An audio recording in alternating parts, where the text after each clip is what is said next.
Sing it out! Build our hospital. Council only heard. Build our hospital. You know council heard. Build our hospital. Your pre-election claim should not be a house of pain. Well, get the hands going one more time. Build our hospital. Council only heard. Build our hospital. You know council heard.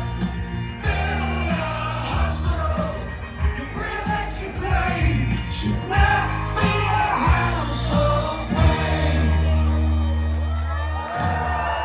Well done.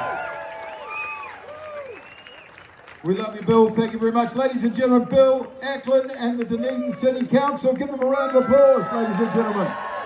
All singing out of the same hymn book, round the table, singing Kumbaya. And led ably by our Mayor, ladies and gentlemen. Please give him a round of applause. His Worship the Mayor, Jules Raddick. Here we go. Tēnā koutou katoa, e hui o nei. E na mana, e na reo, e ra rekatira mā. E na mana whenua, tēnā koutou katoa, ko Jules Raddick toko ingoa. Welcome to everyone here, and thank you to everyone who's joined us here today. Because we have the nurses, we have doctors, medical specialists, healthcare workers, and everyone from around the region who've travelled to be here. Thank you. We appreciate your presence, and the government will notice it.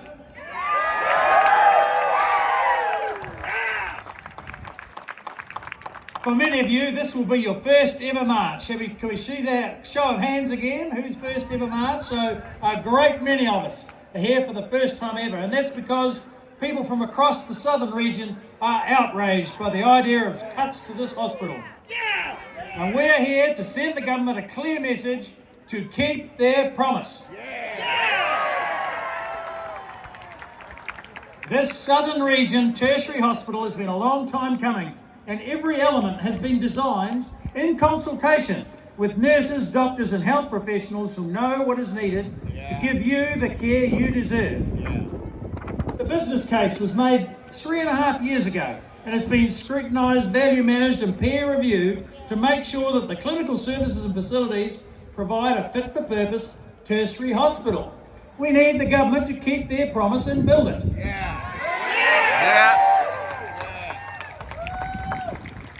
Many of us here today, and many of you here today, fought a long battle with the previous government to get an agreement on what was needed, and the current coalition partners actually all pitched in to help.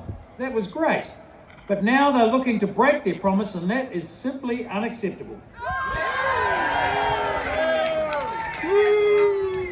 We should be outraged, and some of us are furious. This hospital is not just for Dunedin, it's for Otago, Southland, Waitaki and beyond. Any cuts will hurt their capacity. Here is where the helicopters land, bringing people from all around to get the treatment they need. Any cuts will hurt them. And it's a teaching hospital, training the medical professionals who go on to support the entire country. Any cuts will hurt them. However, the government can still include all the clinical facilities and services with no cuts. I quote the Prime Minister, Christopher Luxon, "We're going to build the hospital to the specification originally intended, giving us the capacity we need."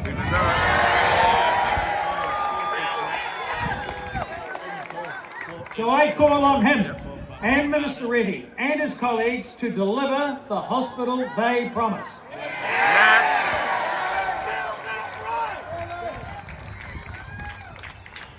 So it all comes down to a very simple message. Build it once, build it right. Again, build it once, build it right. Thank you and well done. Thank you, Jules.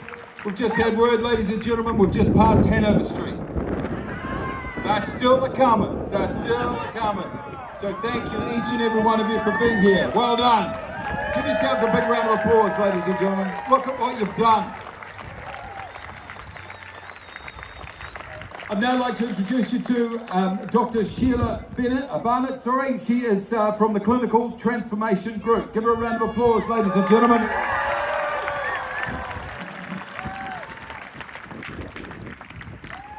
Thank you, everyone. My name is Dr. Sheila Barnett, and I am unexpectedly overwhelmed at the turnout today, so thank you so much.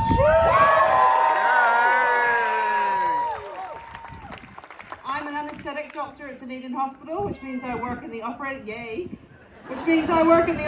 theatres, and I work all around the building as well, so I know many of you. I also lead the group of hospital staff and the people from the community who have provided the clinical advice to the design of the new Dunedin Hospital, so we are embedded in this project. I speak on behalf of these people, and there are over 500 of us who have put their heart and soul into this design.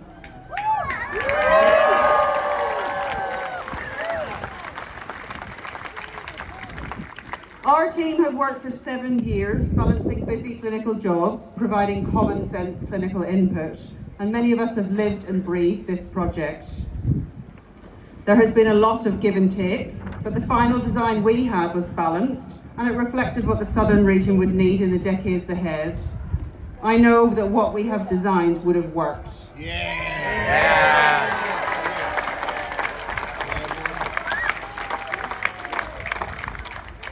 Our hospital community are shocked and disappointed at this week's news.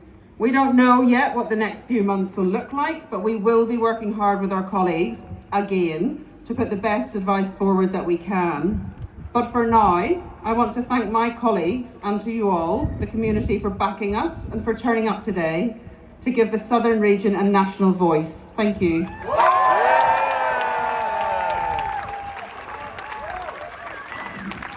Dr. Sheila Barnett, ladies and gentlemen, make some noise.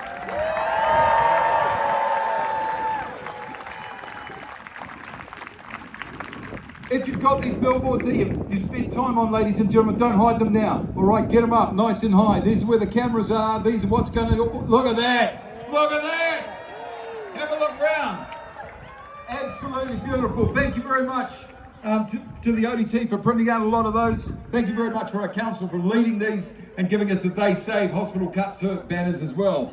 We want to send a very clear message. Just build the hospital that you promised. That's as easy as it is. Next up, ladies and gentlemen, from the coalface, the President of the New Zealand Nurses Association. Please make her feel welcome, Anne Daniels, ladies and gentlemen.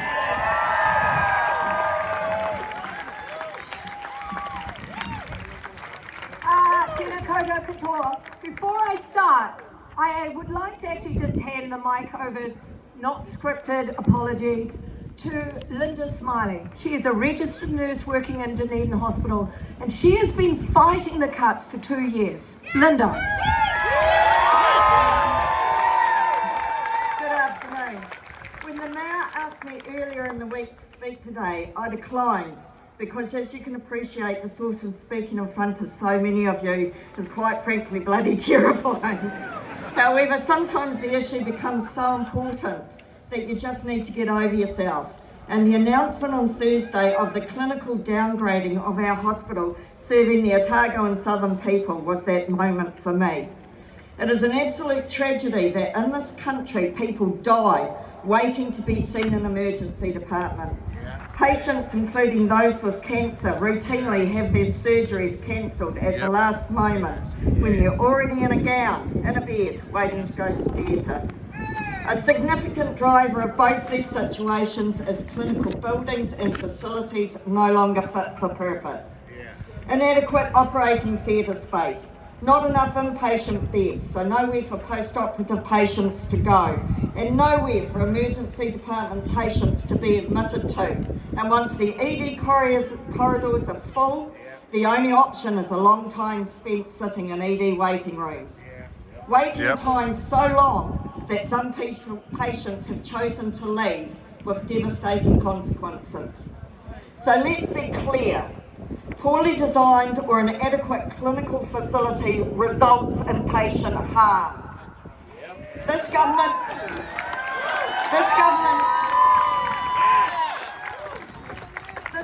would have you believe that this hospital, which will serve the whole southern region, is too expensive to build. That's wrong.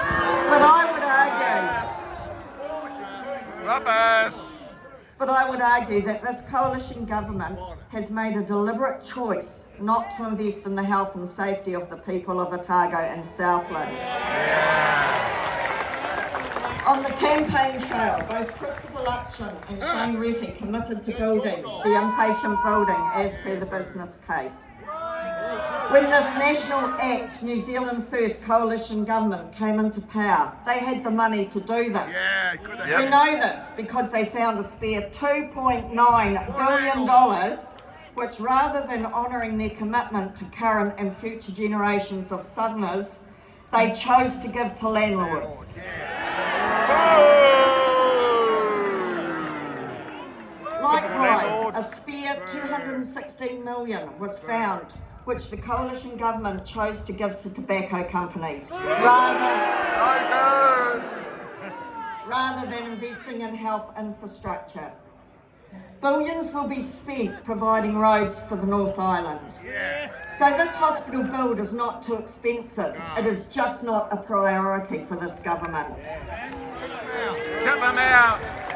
The clinical rebuild options presented by Chris Bishop and Shane Retty, incidentally a man who once took an oath to do no harm, will negatively impact patient care and inevitably lead to patient harm and death.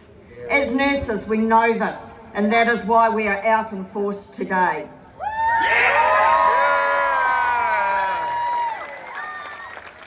We now know that Christopher Luxon and Shane Retty's commitment to the South are meaningless. But there are some other names I want to mention. Yeah, I agree too. Miles Anderson, Joseph Mooney, Penny Simons, elected MPs for National. Todd Stevenson, Black Party. Mark Patterson, New Zealand First, both list MPs. All MPs based in Otago and Southland. These people have failed you. Ask them why landlords and tobacco companies can get over $3 billion, but the people they represent will have their health and lives put at risk by a substandard hospital rebuild. And rich go up. Clinical buildings and facilities that will be so inadequate that nurses and doctors will not be able to provide the appropriate level of care their patients need. I particularly wanted to say these MPs' names out loud, along with Christopher Luxon and Shane Retty, because if either of these options of downgrading the inpatient rebuild are pushed through, there is no doubt the inadequate clinical facilities will result in patient deaths. There's no if, buts or maybes. It will just be a simple matter of time. When that happens, I want it today to be very clear on whose shoulders the responsibility for those deaths will be.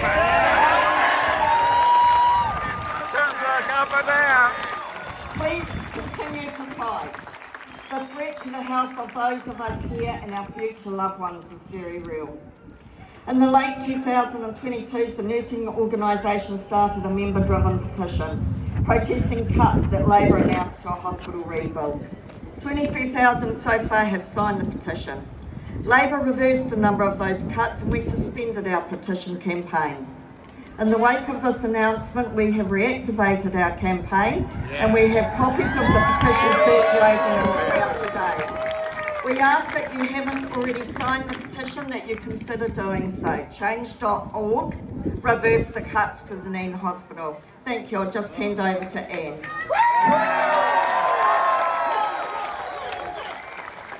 Linda Smiley, telling it like it is. Get ready, Anne. Tina koto katoa, ko kotorani te whakapaparana mai, ko pōtiki te whenua tupu, ko otipoti te kainga, kei tōpatanga tapuhi kaitiaki o te roa aho I mahi ana, ko e Daniels tōku ingoa, tēnā tātou katoa. Hello, my name is Anne Daniels. I'm the elected president of the New Zealand Nurses Organisation. I represent 62,000 nurses, midwives, healthcare assistants. That's 1 in 80 of every person that lives in New Zealand. The power is in the people. The power is in you. When we stand together, we will win. And that is exactly what we're going to do today. We are standing up against one, broken promises. And I quote, on the 7th of July, 2023, Dr. Shane Retty said, I'm proud to be with Michael Woodhouse in Dunedin this morning, where we announced that the next national government will build the hospital Dunedin needs, with all the beds, operating theatres, radiology and pathology service that Labour removed. He then went on to say, National would not change the planned footprint of the new hospital. But they did!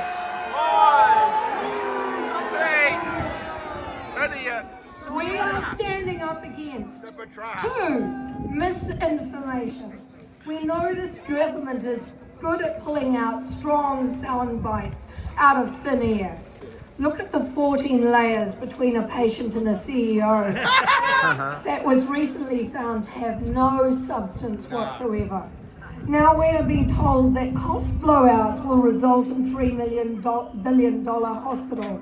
Once again, National cannot produce the evidence. And I note that Aisha Verrill, the spokesman for health, mentioned a very deep, dark hole that they might need to go searching for to find that $3 billion. We are standing up against divide and rule. Based on this misinformation, we are told that other region hospitals' upgrades will miss out if Dunedin gets the hospital they need, the hospital that they were being repeatedly promised.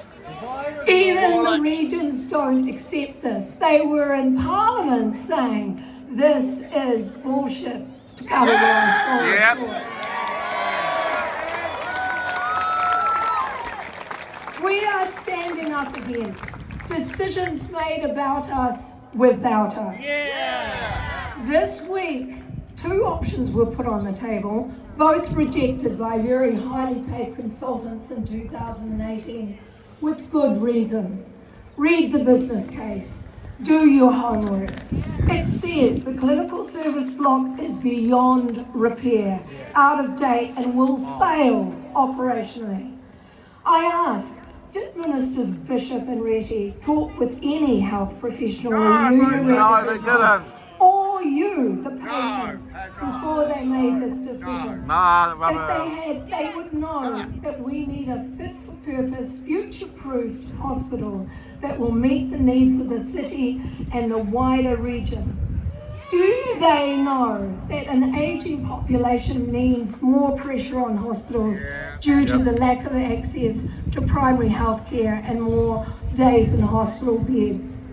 We don't have enough funding in primary health care. That's why we've got so many sick people in hospitals. This is why we need a bigger hospital. Fund health system. So, last but not least, what was missing in this week's announcement by the ministers? It was he tangata. The people. A hospital is built to help care for the people. A hospital is built to support health professionals to care for the people in the best way they can. A hospital is built to teach and learn. What does this decision mean for our medical school and our nursing students? A hospital is built because governments have failed to properly fund primary health care, health prevention and early intervention. So, this government has failed us, the people. Cut them out. They have failed themselves. I ask you, the people, will you accept the decision not to build the hospital we need and now in the future? No! Will you? No! No, we won't. We will fight until we get what we're promised. Yeah! We will not wait for justice to be done. The government has taken away from the people. It is time for us to take it back. Yes! I say, build it right. You say, Build it once! what do you say? Build Build it it right. once! Thank you. And get rid of asphalt! Kick them out! All right, ladies and gentlemen, I think we have everyone here now, ladies and gentlemen. So hold up your banners, give yourselves a clap with your good hand. Do we have 5,000 people here? Nay! Do we have 10,000? 30,000 people here. Nay, we have 35,000 people here, ladies and gentlemen. No one dreamed this. But you can't take it lying down. This is important, ladies and gentlemen. What do we want? When do we want them? Now. All right. Joining us now from the southern region, because it is about the southern region. It's not just Dunedin's hospital. It's the Southern Regional Hospital, ladies and gentlemen. Please make him feel welcome. The Mayor of the Clutha District, Brian Cadogan. Kia ora, Damien. Mihi ki te iwi o Otako. Kia ora, everyone, and what an honour it is to represent country as we stand beside our town friends. And why are we here? Because we've been bloody lied to. It was only 2 weeks ago that the Otago Mayoral Forum were giving real proper statements of assurance that all the promises will be kept. 2 weeks and then the Hatchet brothers came to town. And I don't think it was by chance that the ministers chose to socialise the possibility of refurbishing the old tower block. And now this is the extreme risk that we face, that this might crystallise into being their new concept. And that new concept is the Riki Renovation Company thinking a slick of paint on the old building might shut the South up for another generation. Are we going to shut up? I think we might, because unfortunately the Riki Renovation Company is just a subsidiary of Luxon Demolition, specialists in dismantling everything they touch. And the South is definitely getting dismantled if we allow this to happen. And they're trying to turn us into a third world afterthought. We're not accepting it. When the great dismantler and his team lack vision and integrity, all that we're left with is a wrecking ball of broken promises and twisted priorities. We've been told this week that they can't find the money for the health of the South. And yet we know that they've just found savings over this year, the entire